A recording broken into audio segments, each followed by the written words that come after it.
I'm Lewis, 34, a senior software engineer who's been silently paying my parents' bills for the past 7 years. Despite my success, I was always second place to my golden child brother Marcus. So imagine my shock when I accidentally discovered they had completely cut me out of their will, giving everything to him. After all those years of financial support, the betrayal felt like a knife to my chest. That day, I made a decision that would change everything for all of us. Before I dive into this story, drop a comment letting me know where you're watching from, hit that like button, and subscribe to catch more real-life family drama stories that might just help you navigate your own challenging relationships. Growing up in suburban Boston wasn't terrible, but it wasn't exactly idyllic either. We were a middle-class family with the usual financial struggles that come with raising 2 boys. My father Richard worked as an accountant for a local firm, bringing home a steady but modest paycheck. My mother Patricia taught 3rd grade at the elementary school just 2 blocks from our house. They were hard-working people, and I can't fault them for that. Marcus came into the world 4 years after me, and it was like watching the sun rise in my parents' eyes. From day one, he was special. While I was the awkward, bookish kid with thick glasses and an obsession with computers, Marcus was everything parents dream about. Athletic, charming, and effortlessly popular. He had this natural charisma that drew people to him, including our parents. The favoritism wasn't blatant at first. It was subtle, showing up in small moments that accumulated over time like tiny paper cuts to my self-esteem. When I made honor roll, I'd get a pat on the back and a good job. When Marcus got a C+ after nearly failing it, warranted a celebration dinner because he had tried so hard. For my 10th birthday, I received a set of encyclopedias that my parents found at a garage sale. For Marcus's 10th birthday, he got a brand new bike and a party at the local pizza arcade with 20 of his friends. When I asked why my celebration had been just cake at home with my grandparents, Mom simply said, "Marcus needs more social interaction than you do, Lewis. You're happy with your books." And she wasn't wrong. I did love learning. School became my sanctuary. While Marcus was out winning Little League games with Dad cheering from the bleachers, I was winning math competitions with only my math teacher there to witness it. I learned early that if I wanted something, I needed to earn it myself. By 16, I was working weekends at the local computer repair shop, saving every dollar I could. My parents seemed proud of my initiative, but there was always an undercurrent of Lewis is fine on his own that justified their disproportionate attention to Marcus. When college application time came around, I applied for every scholarship possible. I spent countless nights perfecting essays while maintaining my job and straight A's. The result was a nearly full ride to a prestigious university for computer science with just a small gap I could cover with my savings and part-time work. Marcus, meanwhile, barely maintained a C average in high school, too busy being the soccer team captain and dating the most popular girls. When he received only partial scholarships to state schools, my parents immediately stepped up. "We'll help you, of course," they assured him. "Your talents are on the field, not in the classroom. That's nothing to be ashamed of." They never offered to help with my remaining costs. The assumption was that I had it handled, and I did because I'd learned that was my role in the family. The responsible one, the independent one, the one who didn't need help. College was transformative for me. I thrived in the computer science program, securing prestigious internships each summer. I graduated with minimal debt, thanks to my scholarships and consistent work at the university's IT department. I was hired directly from my final internship into a promising position at a tech startup in Boston. Marcus, however, dropped out of college during his 2nd year. "It just wasn't the right environment for his creative spirit," my mother explained during one of our infrequent phone calls. 6 months later, my parents paid for him to enroll at a different college. He dropped out of that one too after 3 semesters. Yet somehow this was never viewed as failure. It was always framed as Marcus finding his path or refusing to be constrained by conventional systems. Meanwhile, my conventional success in a growing tech company was expected almost mundane in their eyes. Despite the clear imbalance, I maintained a relationship with my parents. Weekly calls, visits on major holidays, birthday gifts that were more thoughtful than what I typically received in return. I told myself that family was family, and holding grudges wouldn't change anything.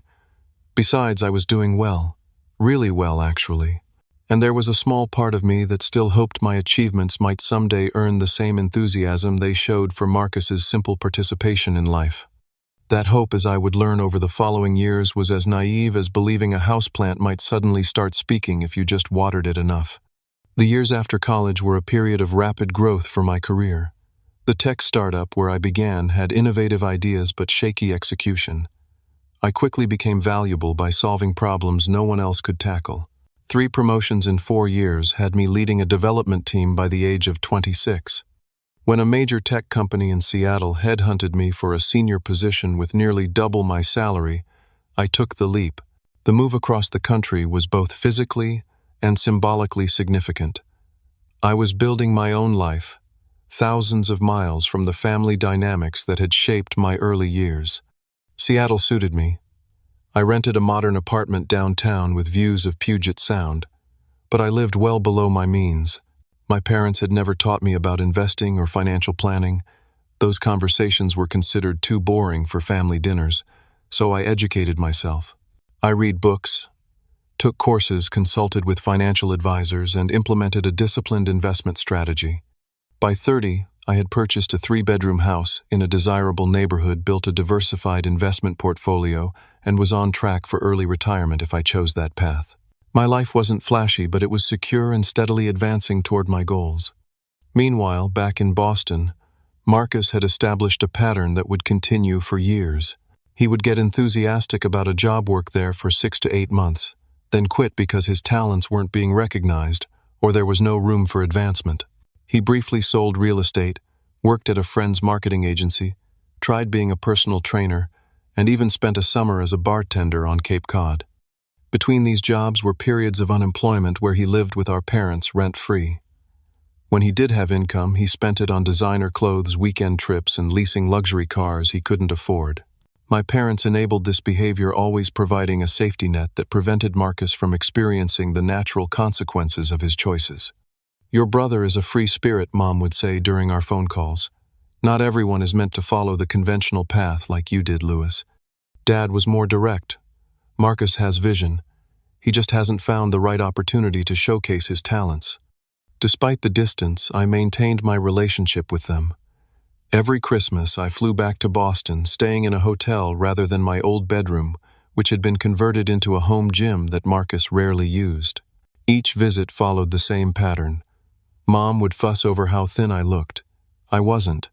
Dad would briefly inquire about my job before changing the subject, and Marcus, if he showed up, would dominate conversations with tales of his latest venture or relationship drama. Everything changed when Dad had his first health scare at 62. He experienced severe chest pain and was diagnosed with coronary artery disease, requiring medication and lifestyle changes. The doctor bills started piling up. That's when I learned my parents had refinanced their house multiple times, had minimal retirement savings, and were carrying significant credit card debt. Without being asked, I stepped in. I paid off the largest medical bills immediately and set up a system to cover their monthly mortgage. When Dad had to reduce his work hours, I increased my support to cover utilities as well. "It's temporary," Dad insisted, his pride clearly wounded. "Just until I'm back on my feet." But it wasn't temporary. As their financial situation became clearer to me, I realized they had made decades of poor financial decisions, often to support Marcus's various needs and ventures. They had remortgaged their home twice, once to cover Marcus's first college attempt, and again to bail him out when he accrued massive credit card debt in his late 20s. Within a year, I was paying their mortgage, utilities, property taxes, and supplementing their grocery budget. It amounted to nearly $4,000 monthly, a significant sum even with my substantial income. Marcus knew about this arrangement, but contributed nothing beyond occasional emotional support during family crises. The dynamic was frustrating but familiar. I was the responsible son handling practical matters, while Marcus remained the emotional favorite. When my parents spoke about me to relatives or friends, it was always about my financial success. When they spoke about Marcus, they shared his personality, his dreams, his struggles, his heart. I was a wallet. He was a person. Yet I continued supporting them, partly out of duty, partly out of lingering hope for approval, and partly because I knew they genuinely needed the help. I told myself that family takes care of family, even when it's unbalanced, even when it hurts. I had no idea how unbalanced it truly was, until the day I discovered the will. Everything escalated when Dad suffered a massive heart attack at 65. I was in the middle of a crucial product launch meeting when Mom's call came through. Seeing her name on my screen during work hours was unusual enough that I excused myself immediately. "Louis, it's your father," she sobbed into the phone. "The ambulance just took him. It looks bad." I didn't hesitate. Within an hour, I had booked a flight, informed my team I'd be taking emergency leave, and was throwing essentials into a suitcase. The entire cross-country flight, my mind raced between worst-case scenarios and practical concerns. Did they have adequate health insurance?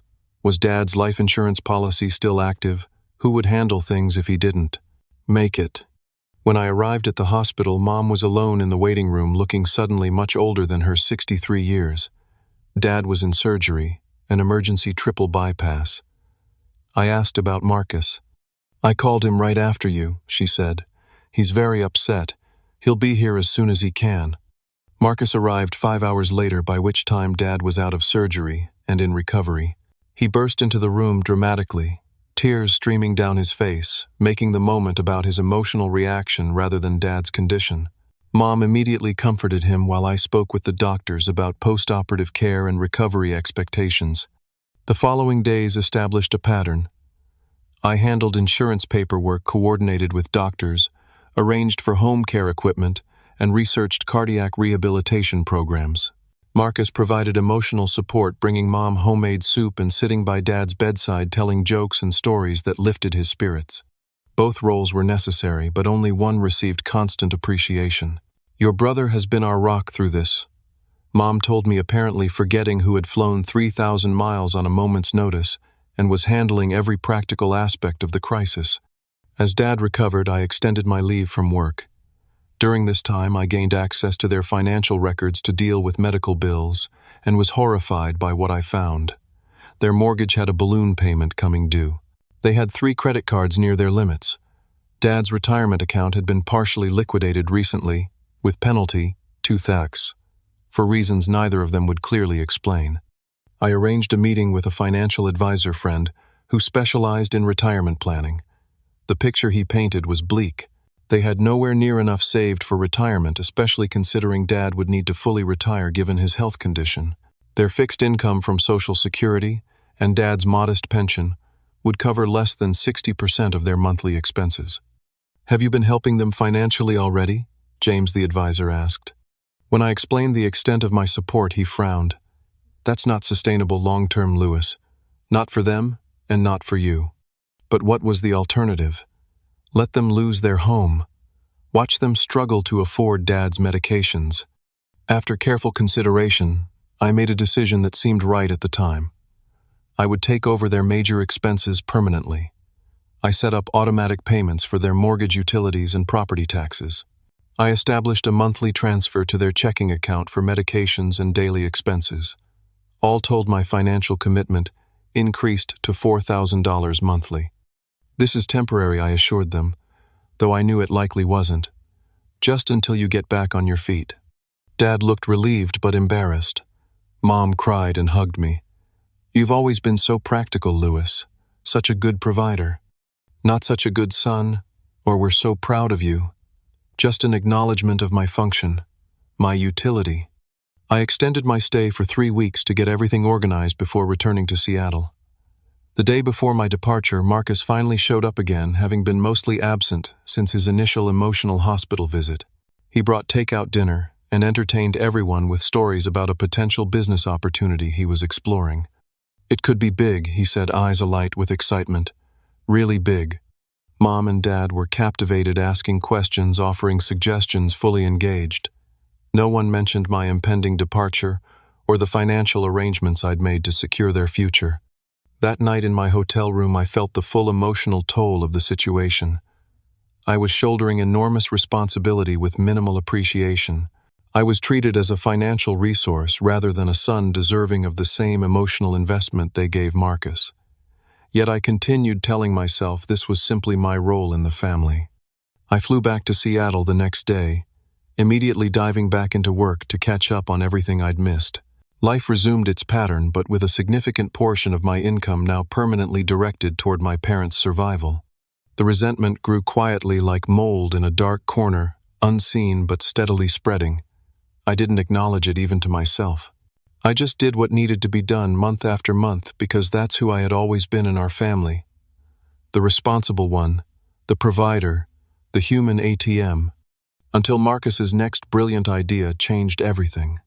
About 8 months after Dad's heart attack, during our weekly phone call, Mom mentioned that Marcus was really onto something this time.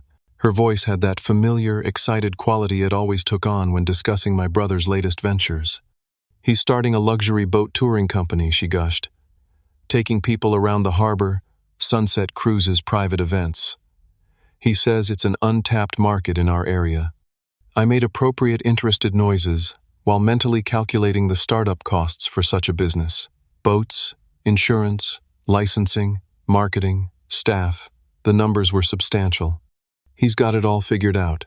Dad chimed in from the extension. Already has potential clients lined up. Corporate events mostly. That sounds promising, I said cautiously. Has he secured funding? There was a brief pause before Mom answered. Well, he's exploring options. You know how banks can be so rigid about lending to new businesses. The alarm bells started ringing immediately. I knew what was coming next. Sure enough, 2 weeks later, Marcus himself called me, a rare occurrence that only happened when he wanted something. Louis, how's my big brother, the tech genius?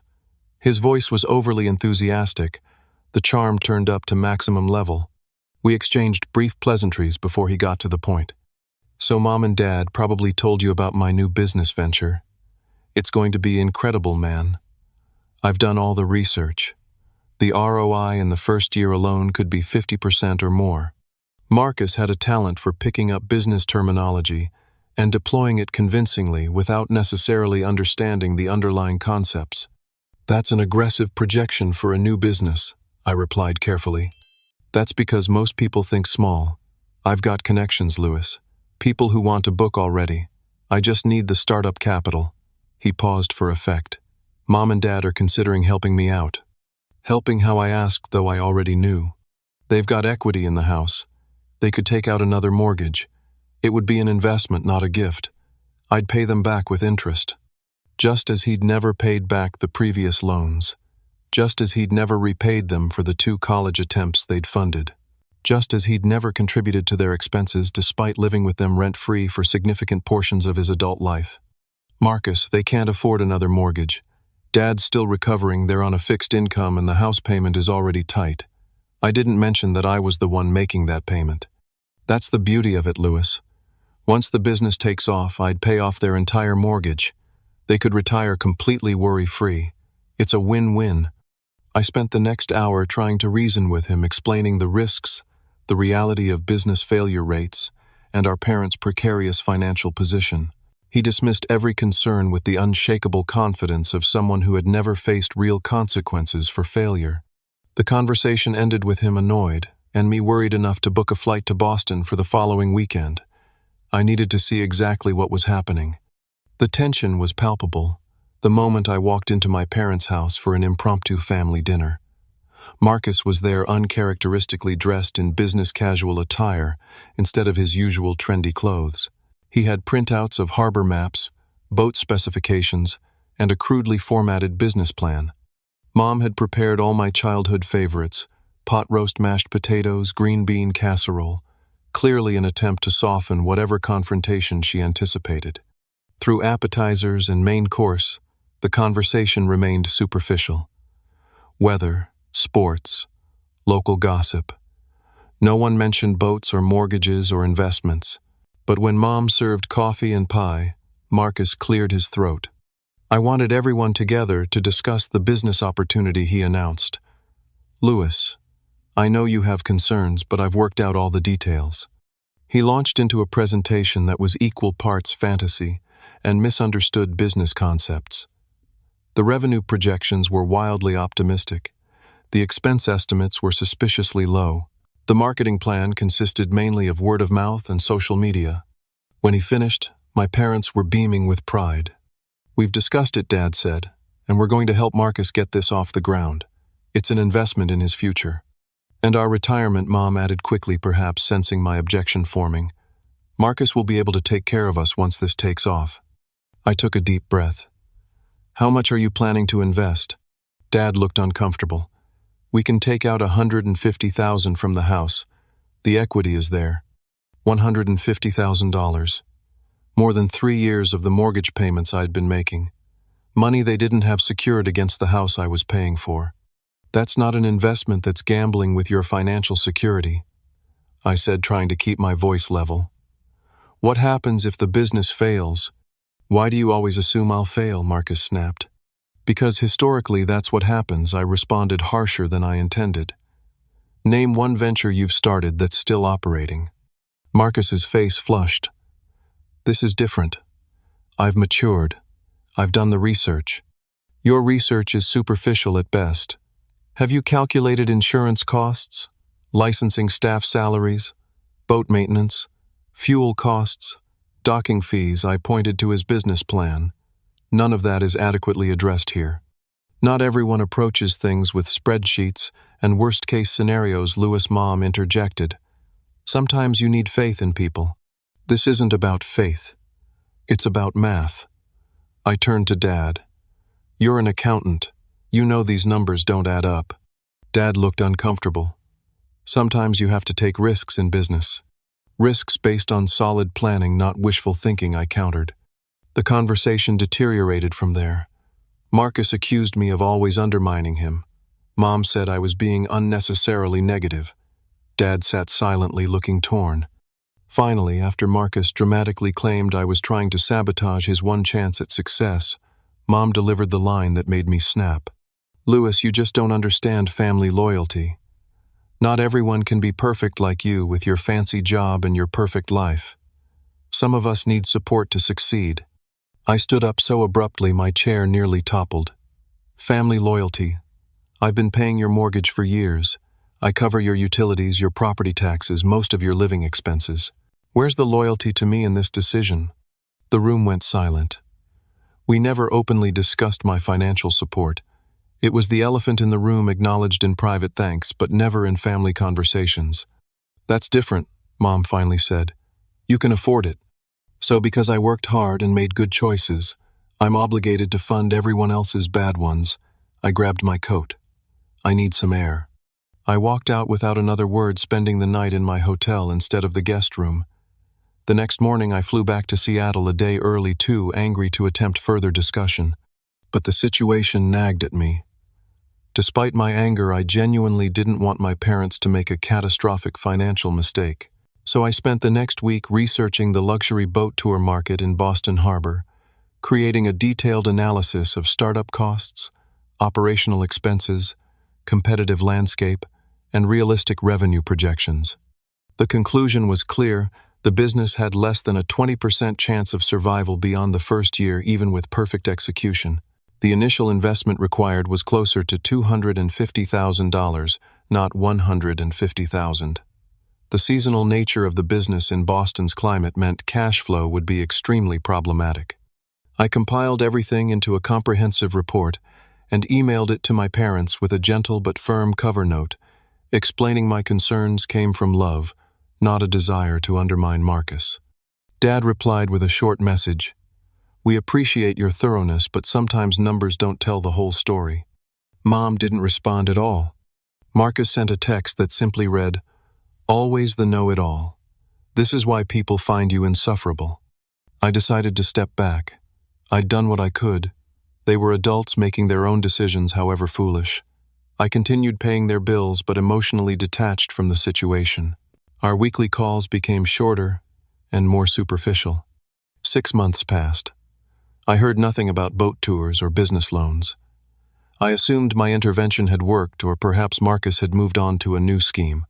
Either way, I was relieved. Then came the day that changed everything. The call from the insurance company was routine. They needed additional documentation for a claim related to Dad's ongoing cardiac care. Since I managed their finances, the representative contacted me directly. The required documents were in my parents' home office filing cabinet. I'll be visiting next weekend, I told the insurance rep. I can find the documents then. In truth, I hadn't planned a visit, but this gave me a reason to check in personally. Our phone conversations had been strained since the boat business confrontation, and I was concerned about Dad's health. I arrived Saturday morning to find Mom out at her garden club and Dad napping, his new normal since the heart attack. I headed to the home office to locate the insurance information, taking the opportunity to organize their chaotic filing system while I searched. The accordion folder labeled Insurance contained health policies, home insurance, and car insurance, but not the specific cardiac care documentation I needed. I moved to the filing cabinet, methodically working through each drawer. In the bottom drawer, behind folders of tax returns, I found a thick envelope labeled Last Will and Testament, Richard and Patricia Wilson, updated. The date stamped on it was just 3 months earlier. I shouldn't have opened it. It wasn't my business technically, but given my extensive involvement in their finances, I justified it as necessary due diligence. The legal language was standard until I reached the distribution of assets section. I read it once, twice, 3 times, unable to process what I was seeing. We bequeath our entire estate, including but not limited to our primary residence, at 147 Maple Street. All financial accounts, personal property vehicles, and any other assets owned at the time of our deaths to our son Marcus Alexander Wilson. There was a specific clause that followed. We have made this decision with careful consideration. Our son Louis James Wilson has achieved financial success and security through his own efforts. Marcus requires additional support to achieve stability and pursue his entrepreneurial goals. We believe this distribution best addresses the different needs of our children. Not a single item left to me, not the antique pocket watch that had belonged to my grandfather which Dad had promised me since childhood. Not Mom's collection of first edition books we used to read together when I was young. Nothing. More shocking than the complete exclusion was the justification. I was being disinherited because I had worked hard and made good choices. My success was being used to punish me, while Marcus was being rewarded for his chronic irresponsibility. I sat in the office chair, the papers trembling in my hands, as the full weight of the situation crashed down on me. All those years of financial support, the thousands of dollars every month, the emergency flights when Dad was ill, the countless hours spent organizing their finances and insurance, and in return a complete erasure from their legacy. I was still sitting there stunned when Dad appeared in the doorway. Louis, I thought I heard someone. His eyes fell to the papers in my hands and his expression shifted from confusion to discomfort. You shouldn't be going through private papers. Private papers. My voice sounded strange even to my own ears. I was looking for the insurance documentation, but I found this instead. Dad sighed heavily, lowering himself into the chair opposite me. We were going to tell you eventually. When after you were gone, I held up the will. You've completely cut me out. Everything to Marcus. Everything. It's not what you think he started. It's exactly what I think. It's right here in black and white. I pointed to the clause. Because I'm successful, I get nothing. Because he's a perpetual failure, he gets everything. What kind of lesson is that? Don't call your brother a failure, Dad said sharply. He's had challenges. Challenges. He's had every advantage. You've bailed him out of every consequence. And now this. My voice was rising despite my efforts to control it. I've been paying your mortgage for years. I pay your utilities, your property taxes. I covered Dad's medical bills when insurance wouldn't. And this is how you repay me. Mom appeared in the doorway, garden gloves still on her hands. What's all the shouting about? Dad gestured weakly to the papers in my hand. Louis found the will. Her face fell. Oh, just that one syllable laden with guilt. Why, I asked, looking between them. Just tell me why. Mom removed her gloves, slowly buying time to formulate a response. Louis, you have to understand. You're already set up for life. You have your home, your investments, your high-paying job. So this is punishment for success. No, it's about need, Dad interjected. Marcus needs this security for his future, for his dreams. And what about my security? My dreams? Mom's expression hardened slightly. You've achieved your dreams, and no one forced you to help us financially. That was your choice." The words hit like a physical blow. My choice. When Dad got sick and couldn't work full-time, when the medical bills were piling up, when you were facing foreclosure, what choice did I have? "We would have managed," Dad said quietly. Managed how? By losing the house. By skipping Dad's medications. I stood up, needing to move to breathe. I stepped up because that's what family does. Because I love you. And this is what I get in return. "You're making this about money," Mom said, her voice taking on that disappointed tone she'd used throughout my childhood when I failed to live up to some unspoken expectation. "Material possessions shouldn't matter so much to you." "This isn't about money or possessions," I countered, my voice breaking slightly. "It's about what this represents. It's about being erased from your legacy while you're still happily accepting my financial support." "Perhaps we should discuss this when everyone's calmer," Dad suggested. "Where's Marcus right now?" I asked suddenly. "Is he at work? Does he even have a job currently? Is he contributing anything to this household?" Their silence was answer enough. "I need to go," I said, gathering my coat. "I can't be here right now." "Louis, don't leave like this," Mom pleaded. "What would you have me do? Stay and pretend this isn't happening, except that I mean nothing to you beyond my checkbook?" "That's not fair," Dad said. "No, it's not fair," I agreed. "None of this is fair." I walked out, got into my rental car, and drove straight to my hotel. I canceled my return flight and extended my stay, needing time to process. That night alone in my hotel room, I broke down completely. I cried for the first time in years, deep racking sobs that came from a place of absolute betrayal. I'd spent my entire life seeking approval that would never come, supporting people who saw me as nothing but a financial resource. After the emotional storm passed, I opened my laptop and wrote a long email to my parents.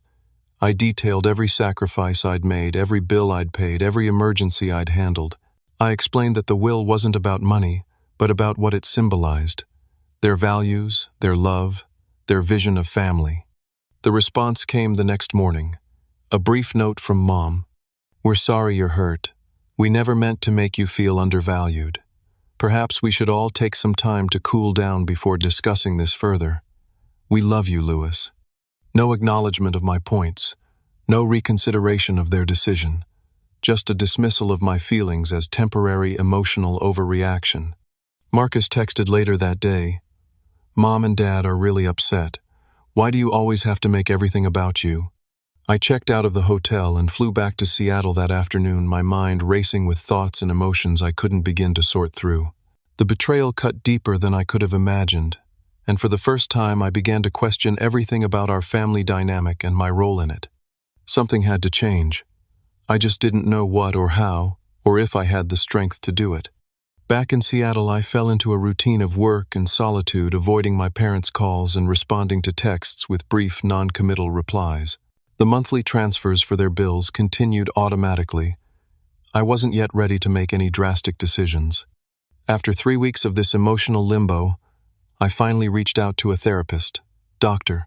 Samantha Reed, specialized in family dynamics, and had been recommended by a colleague who had gone through a difficult estrangement from his parents.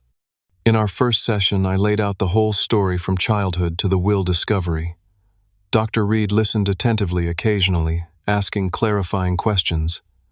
When I finished, she was silent for a moment before speaking. "Louis, have you ever heard of the golden child and scapegoat dynamic in families?"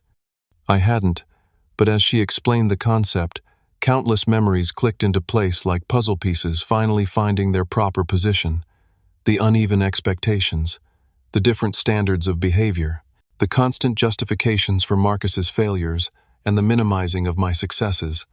"This doesn't mean your parents don't love you, Dr. Reed clarified, but it does suggest an unhealthy pattern that's been established over decades, and your financial support has become an enabling mechanism in this dynamic." Over the following weeks, we delved deeper into these patterns.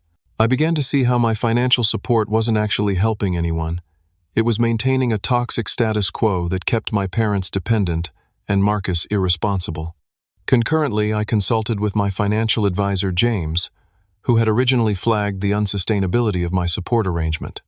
From a purely financial perspective, you're compromising your own future security, he told me bluntly. Your parents made choices throughout their lives. So did your brother. So did you. Each of you deserves the outcomes of those choices, good or bad. But they're my parents, I argued weakly. Yes, and you've been more than generous. But there's a difference between helping and enabling. Right now, you're enabling patterns that harm everyone involved, including yourself. The conversations with both professionals led me to the same uncomfortable conclusion I needed to establish boundaries, including financial ones. This wasn't about revenge for the will. It was about breaking a destructive pattern and forcing everyone, myself included, to develop healthier relationships. I spent weeks drafting a letter to my parents. I rewrote it dozens of times, trying to strike the right balance between firmness and compassion. The final version was 8 pages long, detailing my love for them, my hurt over the will, and my realization that our current arrangement wasn't serving anyone well. I explained that I would be gradually withdrawing financial support over a 90-day period. I outlined a schedule. After 30 days, I would stop paying utilities. After 60 days, property taxes would become their responsibility. After 90 days, the mortgage payments would cease. I provided resources for financial counseling, suggestions for budgeting on their fixed income, and options for downsizing if necessary. I emphasized that this decision came from a place of love for them, for Marcus, and finally for myself.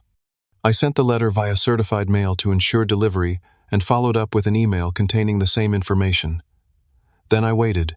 The response was swift and predictable. Mom called first, cycling rapidly between guilt trips. After all we've done for you, minimizing. The will doesn't mean what you think it means, and panic. We can't possibly afford these bills.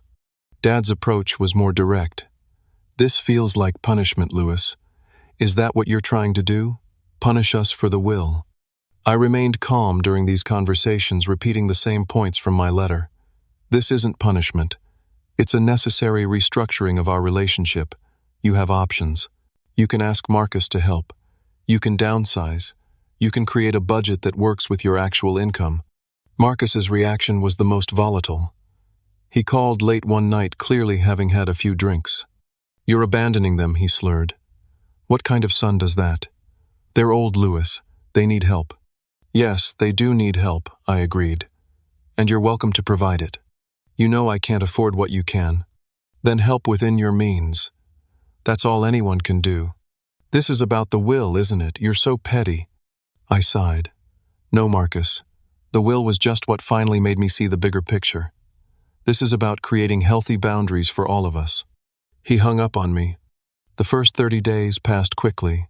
When the date arrived for utilities to become their responsibility, I received frantic calls from both parents. They hadn't made arrangements, assuming I would relent. I didn't. 3 days later, Mom called in tears. The electricity is off, Lewis. It's humiliating. The neighbors can see our house is dark. It was difficult to stay firm, but I managed. I gave you 30 days notice, Mom. Call the utility company.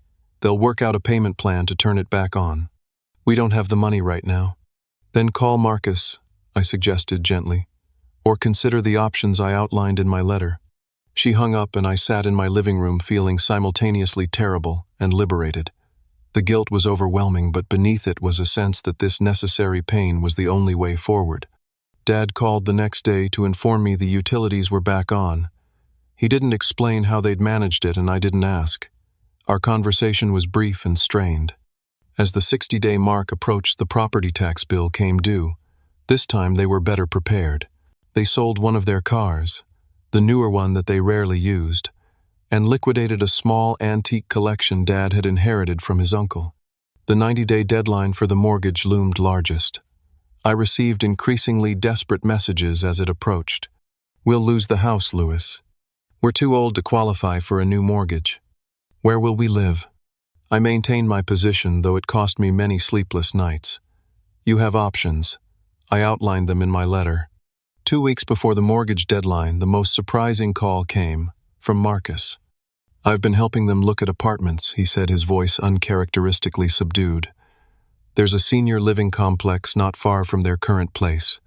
It's small but nice, affordable. I was momentarily speechless. That's good of you, Marcus. Don't sound so shocked, he said, defensiveness creeping back in. They're my parents, too. I know. I'm glad you're helping. There was a long pause before he spoke again. I can't afford to take over all their expenses. I'm doing what I can, but it's not enough. Whatever you can do is valuable, I said, and meant it. It's not about the amount. It's about everyone contributing within their means. They're really scared, Lewis. I know, I acknowledged. Change is scary, but sometimes it's necessary. The mortgage payment deadline came and went. The bank sent a notice of default. My parents put their house on the market, accepting an offer well below what it might have been worth with more time to sell. They moved into the senior apartment Marcus had found, downsizing dramatically from the 4-bedroom house to a 2-bedroom unit.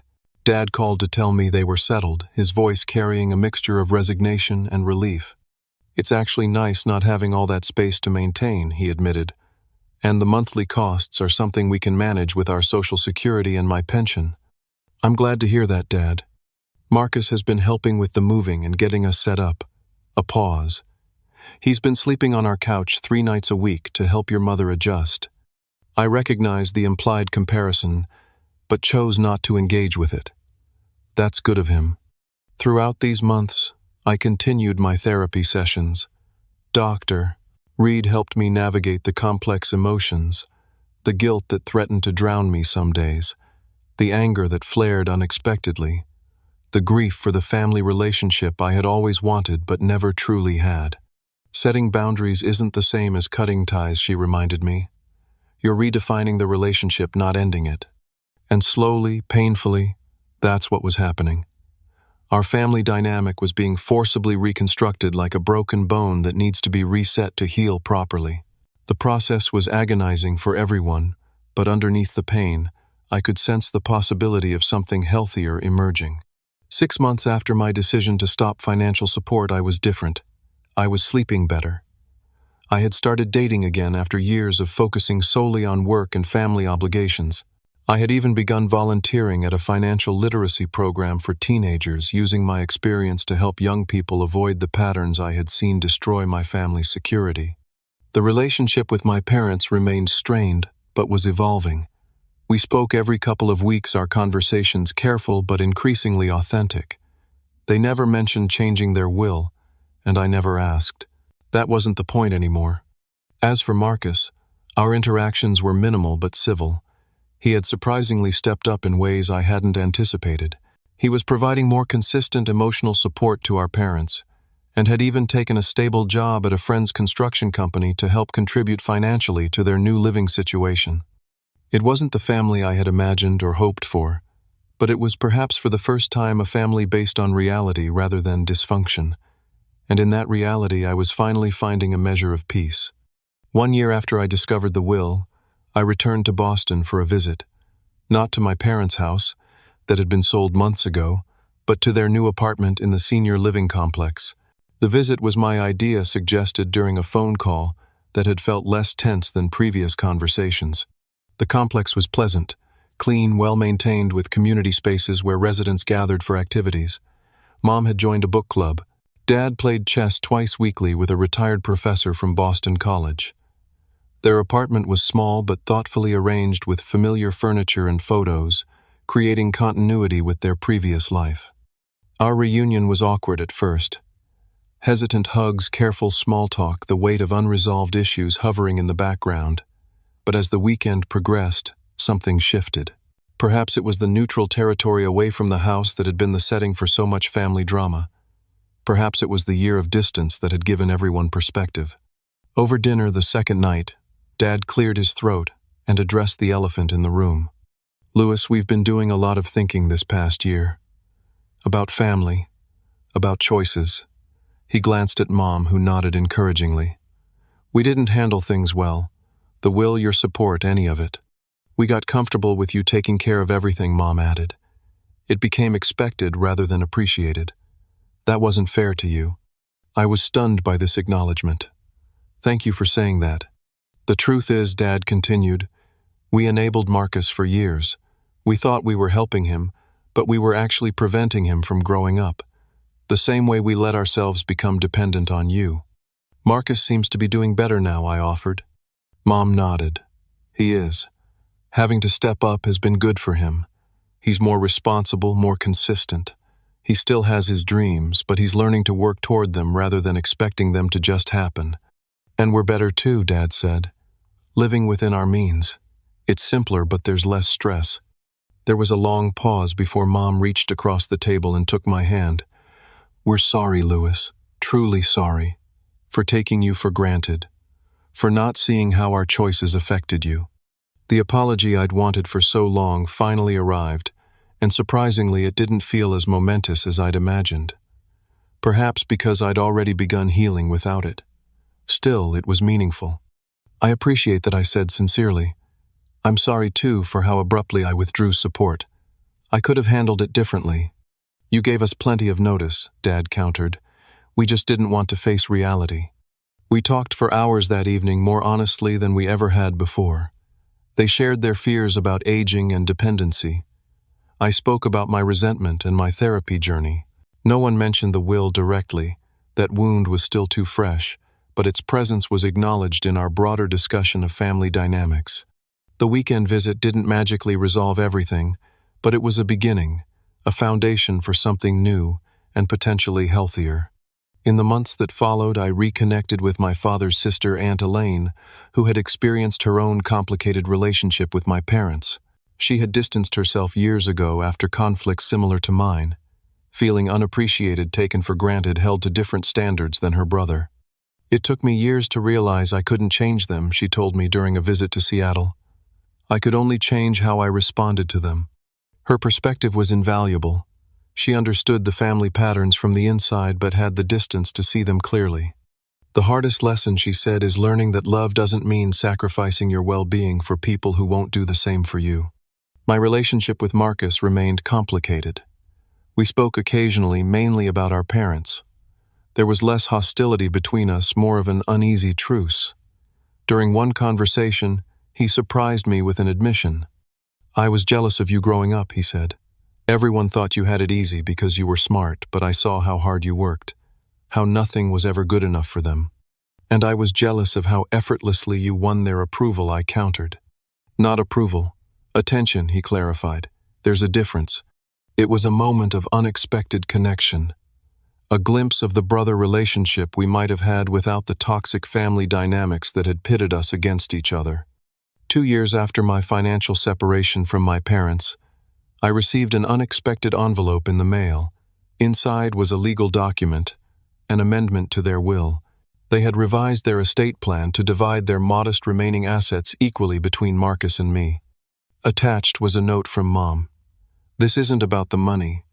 It's about acknowledging that you are both our sons, both valued, both loved. The gesture meant more than they likely realized.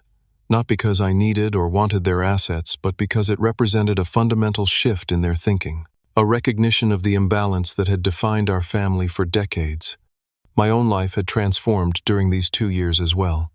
The money that had previously gone to supporting my parents was now divided between additional investments and donations to financial literacy programs. I had been promoted at work, but had also established better boundaries around my time and energy. I had begun a serious relationship with someone who appreciated my reliability without exploiting it. Most importantly, I had learned to value myself beyond what I could provide for others, to recognize that love should not require constant sacrifice, and that healthy relationships involve mutual support, not one-sided giving. The journey wasn't complete. Family healing rarely is. There were still difficult conversations, moments of backsliding into old patterns, times when I questioned my decisions. But underneath it all was a foundation of self-respect that hadn't existed before.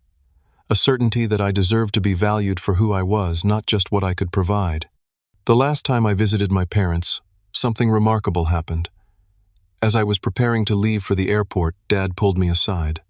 "I'm proud of you, Louis," he said quietly. "Not for your success or your money, for your integrity, for becoming the kind of man who stands up for himself while still having compassion for others." It was perhaps the first completely unconditional expression of approval I'd ever received from him, And while I was touched, I realized something important. I no longer needed it the way I once had. His approval was welcome, but not essential to my sense of self-worth. That more than anything else told me how far I'd come. So what did I learn from this entire experience? That family relationships are complicated. That love and dysfunction can exist simultaneously. That setting boundaries isn't selfish. It's necessary for genuine connection. That sometimes the most loving thing you can do for someone is to stop protecting them from the consequences of their own choices. And most importantly, that it's never too late to rewrite the story of your family and your place within it. Have you ever had to set difficult boundaries with family members? Did it lead to positive changes in your relationships, or was the outcome different? Share your experiences in the comments below. And if this story resonated with you, please like, subscribe, and share it with someone who might be struggling with similar family dynamics. Remember, recognizing unhealthy patterns is the first step toward breaking them. Thank you for listening to my story, and I hope it helps you navigate your own family challenges with strength and wisdom.